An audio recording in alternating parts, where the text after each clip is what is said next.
जय जगन्नाथ जी की दोस्तों।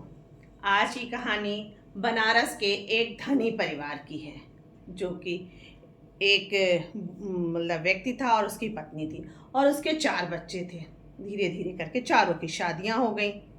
अब वो बहुत खुशी पूर्वक रहते। उन्होंने अपने बच्चों को भी इतने अच्छे संस्कार दिए थे कि मतलब उनको लगता था कि हर पल हमारे बच्चे बहुत अच्छा नाम रोशन करें और साथ में एक साथ में रहें, मित्रता के साथ।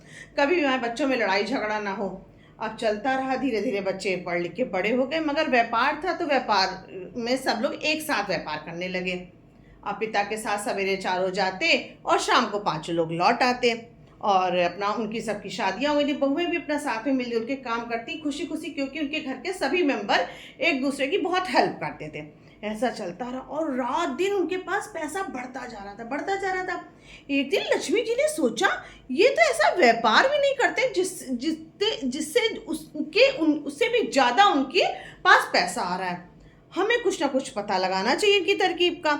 अब लक्ष्मी जी आई, एक दिन सोची आज हम इसके घर पे जाते हैं और हम इसकी परीक्षा लेते हैं। आई सवेरे देखा माता जी अपना पूजा पाठ कर रही थी, जिसको कोई झाड़ू लगा रहा था, कोई सफाई कर रहा था, कोई अपना खाने की तैयारी कर रहा था। सब अपने अपने में लगे थे। बहुओं ने खाना बना के रखा। लक्ष्मी जी ने अपने प्रभाव से जो बहुएं खाना बना रही थी उसमें नमक की मात्रा को बढ़ाना चाहा। अब देखा कि एक तरफ मीठा बना, एक तरफ रोटियां सीख रही, एक तरफ। अब वो बढ़ाएं तो किस में बढ़ाएं? उन्होंने देखा, फिर सामने दाल का भगोना रखा हुआ है, उसमें उन्होंने दाल के भगोने में नमक की मात्रा को बढ़ा दिया। अब पति पत्नी दोनों पूजा करके आए और उन्होंने खाने का भोजन आया और उन्होंने उसको भोग लगाया भगवान जी को, और सेठ ने खाना खाना शुरू कर दिया। अब धीरे धीरे करके सारे लड़के भी खाना खाने लगे कि अब भगवान जी का भोग लगा चुका है, पिताजी हमारे खाना खा रहे हैं, हम लोग भी खाना खा लेते हैं। उन लोगों ने भी खाना खा लिया। उसके बाद वो 5 लोग अपने व्यापार के लिए चले गए। अब बूढ़ी माता को खाना मिला, उन्होंने भी खाना खा लिया। जब बहुओं की बारी आई, बहुएं खाना खाने बैठी। अरे जैसे ही बहुओं ने पहला निवाला लिया, उनको अरे इसमें तो बड़ा नमक है। और पिताजी ने भी कुछ नहीं कहा, इन लोगों ने भी कुछ नहीं कहा, और सासू माँ ने भी खाना खा लिया। अब जब सबने खाना खा लिया तो हम लोग कैसे बोल सकते हैं? कोई बात नहीं। अब अपना फिर सब में काम में लग गई। लक्ष्मी जी ने सोचा आज हम इन सबके मन के भावों को देखते हैं कि आखिरकार इनको क्रोध क्यों नहीं आया। शुरुआत हुई ससुर जी से। उन्होंने देखा ससुर जी के मन के भावों को, जांचा कि अरे ससुर ने सोचा मैं बहुएं रोज इतना मन से काम करती, इतने मतलब भावपूर्वक खाना बनाती है, चलो एक दिन गलती हो गई तो क्या हुआ, सबसे भी गलती हो जाती है।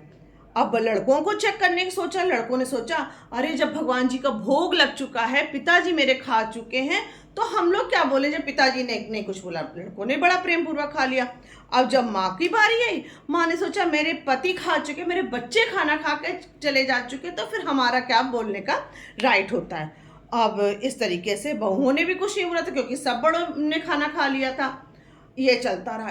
मतलब लक्ष्मी ने सोचा अच्छा इनकी क्या इतने प्रेम पूर्वक सबके बड़े छोटे का आदर सम्मान के साथ रहते, छोटी छोटी गलतियों को एक्सक्यूज करते हैं, छोड़ते हैं, मन में नहीं बैठाते। इसी की वजह से ये जितनी भी मेहनत करते हैं उससे ज़्यादा इनको उसका फल मिलता है। इसीलिए इनके कि हाँ इतना धन दौलत बढ़ती जा रही है। ऐसे ही हमको अपने घर परिवार में रहना चाहिए, मित्रता के साथ बच्चों को बहुत अच्छे संस्कार देने चाहिए, छोटी छोटी बात को पकड़ के दिल से लगा के नहीं रहना चाहिए। उसकी वजह से हम आज को भी जीना भूल जाते हैं और मन में गुस्सा और मनमुटाव भरे रहते हैं। इसकी वजह से लक्ष्मी जी हमारे पास आते हुए भी नहीं आ पाती हैं, क्योंकि जहाँ सुपति तहाँ संपत्ति नाना। बोलो जय जगन्नाथ जी की दोस्तों।